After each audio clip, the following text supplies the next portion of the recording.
Après une tournée européenne fructueuse, le maire de Guiglo, Baye Ben Séverin, rentre en Côte d'Ivoire. Signalons que le samedi 17 mai 2014, à la place de Joinville, dans le 19e arrondissement de Paris, il a parrainé un gala de bienfaisance où la diaspora a exprimé sa solidarité par des dons en faveur de l'orphelinat de Guiglo et autres projets entrepris dans la commune. À cette soirée, des associations ont fait parler leur cœur en signe de fraternité aux enfants pensionnaires de cette institution. Soirée qui s'est achevée dans une ambiance familiale.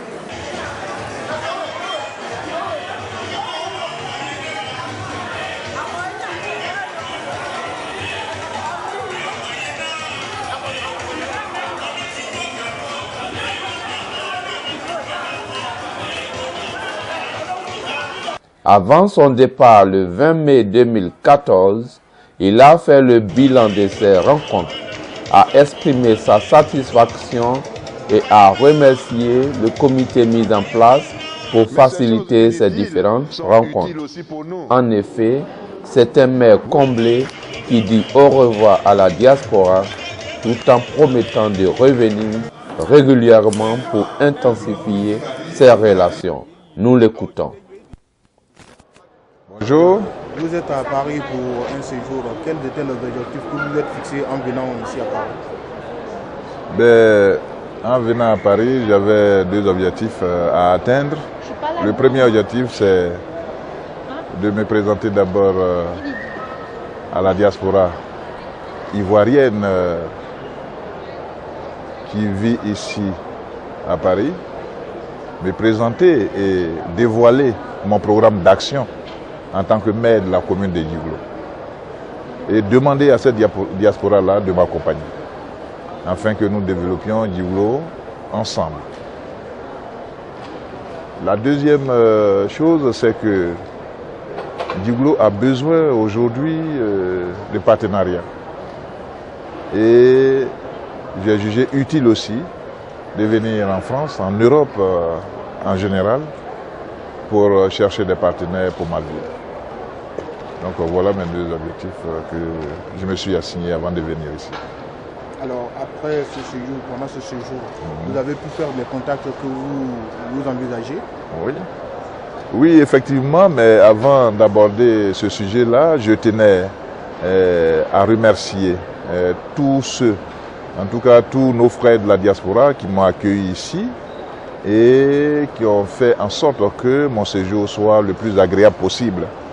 Je pense effectivement, en tout cas au comité qui a été mis en place à Paris et qui est dirigé par Madame Dosso Juliette, ici présente, et qui est patronné même par Monsieur Lagou Benoît. En Angleterre, où je suis parti aussi, je tenais à remercier Monsieur Saint-Lachal, qui a tout mis en œuvre pour que ma visite aussi soit une réussite aussi là-bas. Ensuite, j'ai terminé en Italie, où je fais un clin d'œil à M. Nyomba Ruffin, à M. Keletigui Jean et sa femme Irène, et à Mme Boblaé, et tous ceux qui sont en tout cas avec eux et qui ont mis tout en œuvre aussi pour que ma femme et moi, nous passions un bon séjour là-bas. Alors pour parler du bilan, je peux dire que le bilan est positif. Il est positif pourquoi? Parce que quand je venais, en tout cas en France, j'étais quand même indécis, les idées n'étaient pas quand même au beau fixe. On m'a dit plein de choses de la diaspora, donc j'étais un peu inquiet. Mais à mon arrivée, c'est le contraire que, en tout cas, j'ai vu ici. J'ai trouvé une diaspora, en tout cas, fière de me voir, très contente, très joyeuse. Une diaspora qui est prête vraiment à accepter le développement. Une diaspora, en tout cas, qui m'a reçu comme un frère, comme un élu de la région de l'Ouest. Et avec eux, nous avons quand même présenté, en tout cas, tous les projets que nous avons dans nos sacs. Et je pense que ces projets-là ont été bien acceptés. Et ils sont prêts à m'accompagner, pourvu qu'on leur fasse confiance et qu'on leur assure certaines garanties de sécurité qu'ils ont vraiment étayées. Parce qu'aujourd'hui, vous savez que l'Ouest est le théâtre de certaines opérations que tout le monde connaît. Donc, étant ici, à des milliers de kilomètres, les gens pensent toujours que l'Ouest n'est pas en sécurité. Mais il m'appartient, en tant que maire, de leur dire que nous vivons très bien, c'est la paix chez nous et qu'ils peuvent venir investir.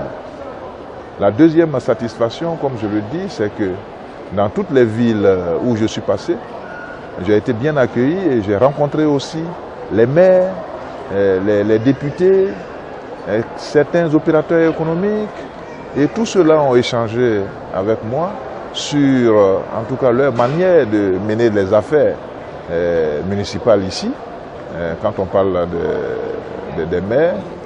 Et j'ai été satisfait, en tout cas, du travail qui est élaboré par ces maires-là ici.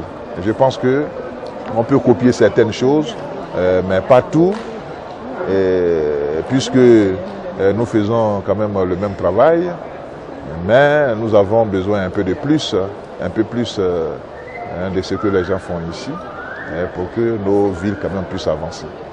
Ensuite, j'ai proposé à certaines personnes, à certains maires, des partenariats. Et je pense que ça a été bien reçu, mais la majorité des maires m'ont demandé de revenir, de préciser le genre de partenariat que Djiglo veut nouer avec les villes quand même d'Europe, afin qu'ils aient une idée nette de la chose. Sinon, ça a été apprécié et le rendez-vous m'a été donné dans 2 ou 3 mois. Et je pense que je reviendrai. Alors, un appel que vous lancez pour terminer aux populations de Djiglo qui vivent en Europe pour le développement de votre commune.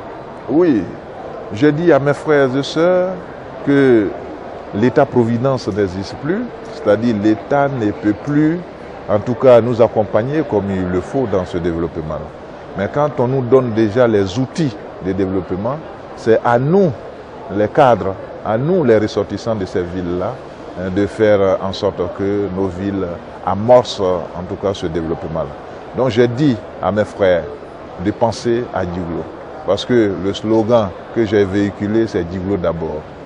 Je leur ai dit d'avoir de l'amour pour leur ville, de penser toujours à leur ville, même quand ils travaillent, quand ils dorment, quand ils sont sur les routes, il faudrait qu'ils disent qu'il y a Djiglo et il faudrait que nous pensions à Djiglo. À Djiglo, tout est priorité et nous avons besoin de tout ici en France.